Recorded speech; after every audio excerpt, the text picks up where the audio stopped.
देश और दुनिया को मंगलमय बनाने वाले, सुखमय बनाने वाले, धर्म के पथ पर चलाने वाले सभी संत महात्मा, सभी ऋषि मुनि, सभी विद्वान, सभी गुरुजन, सभी गुरु और सतगुरु को नमन वंदन करता हूँ और उनके पावन चरणों का आशीर्वाद लेकर के अपनी सुखद कथा को आगे बढ़ाता हूँ।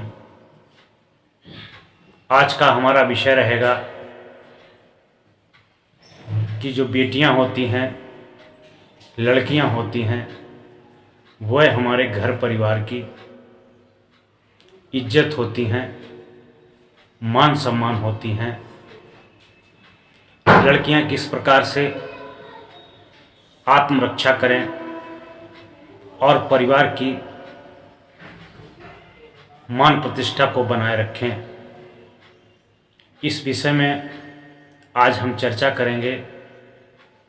इसमें लड़कियों से अनुरोध है कि वह विशेषकर हमारी बात पर ध्यान देंगी और अपने चरित्र को, जीवन को उज्जवल बनाएंगी और साथ ही साथ अपने परिवार की मर्यादा को भी बनाए रखेंगी।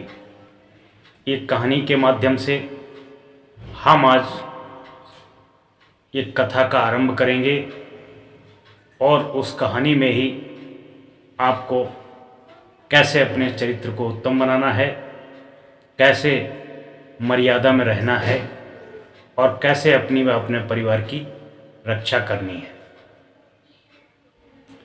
एक बहुत ही प्रसिद्ध वेश्या थी। उसके वेश्यालय में बहुत बहुत बड़े राजकुमार, बहुत भ्रष्ट अधिकारी, सेठ जाते थे, वहाँ पर वेश्याव्रत करते थे।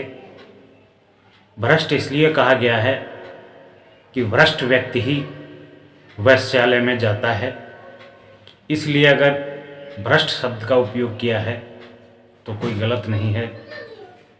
अचानक एक दिन भूलवश उसी वेश्या के घर के पास से एक संत निकल रहा था। अचानक उस वेश्या की दृष्टि उस संत पर पड़ी और वेश्या उस संत के तेज को देखकर उसमें ललायित हुई। उसने संत से कहा कि आइए, आपका स्वागत है। उस संत ने वेश्या से कहा कि मैं ब्रह्मचारी संत हूँ, सांसारिक माया मोह हमें आकर्षित नहीं कर सकती है, इसलिए हमारा तुम में कोई इंटरेस्ट नहीं है, मैं जा रहा हूँ। जाते जाते वेश्या ने कहा कि तुम एक मेरी बात सुनते जाओ कि मैं वो वेश्या हूँ जिसको पाने के लिए बड़े बड़े अधिकारी कर्मचारी, बड़े बड़े मंत्री संतरी और बड़े बड़े राजकुमार घुटना टेक देते हैं और मैं किसी में आकर्षित नहीं होती हूँ। एक तुम हो जिसमें मैं आकर्षित हुई हूँ। आज यदि तुम हमारी तरफ नहीं देखते हो, हमारी बात को नहीं मानते हो, तो जीवन में एक दिन पछताओगे। वह संत बोला कि जब पछताने की बात आएगी तब की तब देखी जाएगी, लेकिन इस समय मैं तुम्हें ठुकरा के जा रहा हूँ। इस समय तुम पछता रही हो, तुम पछता रही हो। धीरे धीरे समय बीतता गया। वेश्या को कुष्ठ रोग की बीमारी हो गई। उसका प्रत्येक अंग सड़ने लगा और कट कट के गिरने लगा। वही लोग जो वेश्या के दीवाने थे, वेश्या पर सर्वोच्च न्यौछावर करते थे, उन्हीं लोगों ने कहा कि इस वेश्या को इस गांव से उठाकर कहीं 2-4 किलोमीटर की दूरी पर फेंक दो, नहीं तो गांव में कुष्ठ रोग और लोगों को हो जाएगा। इसके प्रकोप से और लोग भी प्रभावित होंगे। उस वेश्या को उसके घर से, उसके गांव से 2-4 किलोमीटर दूर फेंक दिया गया। वो भूख में तड़प रही थी, प्यास में तड़प रही थी, उसे पानी देने वाला कोई नहीं था। ध्यान रखना, वो लोग जो वेश्या में शरीर वृत्ति के लिए ललाहित होते थे, मोहित होते थे, उस पर अपनी धन संपत्ति, परिवार की मान मर्यादा, कुटुंब की लज्जा सब न्यौछावर करते थे। आज उसको कोई पानी देने वाला नहीं, आज उसको कोई रूखी सूखी रोटी देने वाला नहीं, आज उसके ऊपर कोई छांव करने वाला नहीं। इस कहानी के माध्यम से मैं ये समझाना चाहता हूँ कि कोई भी लड़की, कोई भी बेटी जो स्कूल में जाती हो, नौकरी करने जाती हो, वह किसी पुरुष के, किसी लड़के के रूप सौंदर्य में आकर्षित ना हो, क्योंकि तुम्हारा रूप सौंदर्य देख करके वह भोगों की तरफ जाते हैं, काम वासना की तरफ आकर्षित होते हैं। उनमें तुम्हारा कोई इंटरेस्ट नहीं होता है, कोई लालुकता नहीं होती है। तुम उनके चंगुल में फंस कर के अपना जीवन बर्बाद मत करना, क्योंकि जैसे वेश्या को लोगों ने गांव से बाहर फेंकवा दिया था, ऐसे ही आम होता है, देखने में सुंदर होता है। आम का गूदा गूदा और रस रस लोग दबा दबा करके चूस लेते हैं और उसकी गुठली को फेंक देते हैं। इसी प्रकार से तुम्हारे रूप सौंदर्य का भोगन करने के बाद में, काम वासना यूज करने के बाद में तुम्हें छोड़ देंगे। तुम्हारी बेइज्जती होगी, तुम्हारे परिवार की लोक लज्जा समाप्त होगी, तुम्हारे कुल कुटुंब की लज्जा समाप्त होगी और तुम्हारा चरित्र बहुत गंदा हो जाएगा, अर्थात चरित्रहीन हो जाओगी। जो चरित्रहीन होता है, जिसका चरित्र नहीं होता है, उसको कुछ भी नहीं होता है, उसका जीते जी सब कुछ नाश हो जाता है। इसी प्रकार से आप कितनी भी पढ़ी लिखी हो, कितनी भी समझदार हो, बेटा हो या बेटी हो, शादी विवाह करना तो किसी के रूप सौंदर्य में आकर्षित होकर के मत करना, किसी के अलवा जलवा में आकर्षित होकर मत करना। बहुत से ऐसे भी लोग देखे गए हैं जो अपनी संपत्ति बेच करके अपना अलवा जलवा कायम करते हैं, अपने माँ बाप से चुराए हुए धन का दुरुपयोग करके अलवा जलवा कायम करते हैं और लड़कियों को आकर्षित करके अपने चंगुल में फंसा लेते हैं, विषय वासना में आकर्षित कर लेते हैं। जब वही लड़कियां आकर्षित हो जाती हैं, यहाँ तक कि बात शादी विवाह की आती है, तो घर वाले मना कर देते हैं। परिवार के विरुद्ध होकर के, रिश्तेदारों को विरुद्ध होकर के, कुल कुटुंब के विरुद्ध होकर के कभी शादी विवाह मत करना, क्योंकि तुम्हारे परिवार वालों के पास अनुभव ज़्यादा है। वह जानते हैं कि जो तुम बहू पसंद करना चाहते हो वो तुम्हारे परिवार की जिम्मेदारी उठाने लायक है अथवा नहीं। जो तुम लड़का पसंद कर रही हो, परिवार वाले जानते हैं कि वह तुम्हारा ख्याल रखने वाला है कि नहीं, तुम्हारी जिम्मेदारी उठाने वाला है कि नहीं। लेकिन तुम विषय वासना में इतने कामांध हो जाते हो कि तुम्हें न परिवार वालों की बात अच्छी लगती है, न रिश्तेदारों की बात अच्छी लगती है, न कुल कुटुंब वालों की बात अच्छी लगती है, न रिश्तेदारों की बात अच्छी लगती है, न भाई बहनों की बात अच्छी लगती है, न अपने रिश्तेदार सगे संबंधियों की बात अच्छी लगती है, क्योंकि तुम्हारे अंदर काम वासना का कीड़ा पूर्णतः प्रवेश हो चुका है। वही कीड़ा तुमको एक दिन नष्ट कर देगा। यहाँ तक कि देखा गया है, मैं आपको एक घटना सत्य बताऊं, उसका नाम नहीं लूँगा, नाम लेने से उसकी बेइज्जती होगी।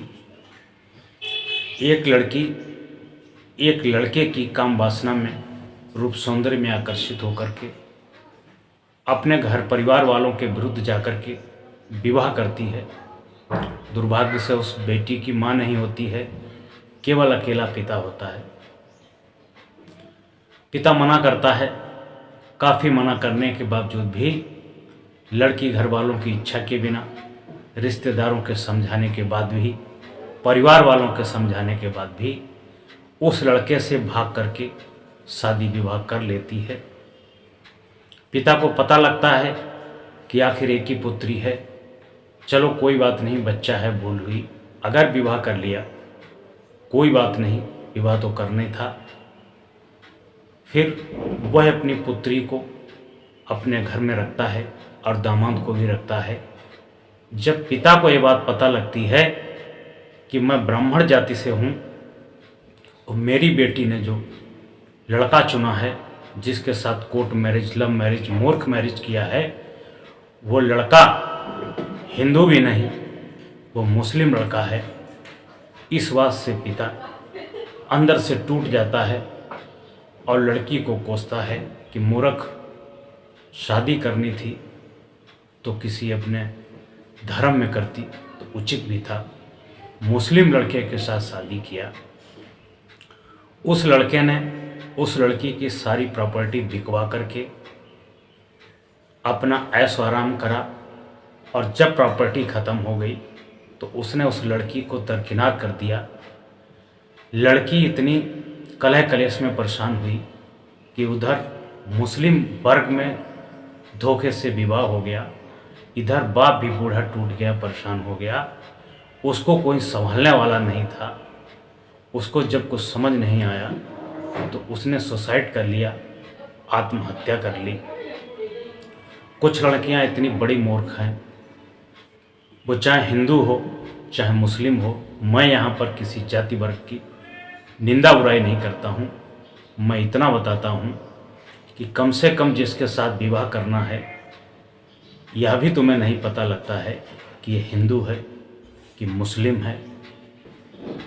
मुस्लिम लड़के ऐसे ऐसे लड़के हैं जो गुड्डू, बबलू, मनोज, सुदेश, राजू, रिंकू, डब्बू, इस तरह के नाम बदल करके हिंदू लड़कियों को फंसा करके उनसे विवाह कर लेते हैं, भगा ले जाते हैं, कोर्ट मैरिज कर लेते हैं, मूर्ख मैरिज कर लेते हैं।